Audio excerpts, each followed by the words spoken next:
Viralnya pemberitaan pungli di Pelabuhan Tanjung Priok beberapa waktu lalu langsung ditindaklanjuti oleh Pelindo II Cabang Palembang dengan membentuk tim khusus dan berkoordinasi dengan kepolisian serta KPK.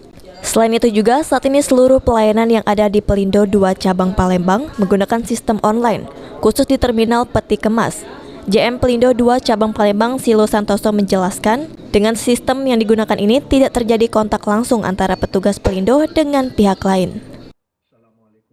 Beberapa langkah yang sebelumnya kita lakukan secara berkesinambungan, yaitu pertama adalah kita melakukan sistemisasi.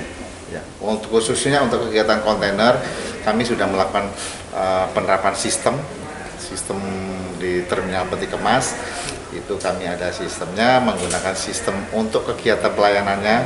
Kemudian juga untuk sistem secara pelayanan, pembayaran sudah semuanya melakukan sistem, sehingga tidak ada kontak-kontak langsung dalam melakukan pembayaran. Atas penerapan sistem ini, pengurus Insa Sumsel berharap kinerja di Pelabuhan Bom Baru bekerja dengan lancar, sehingga pengguna jasa bisa beraktivitas dengan lancar tanpa adanya pungut.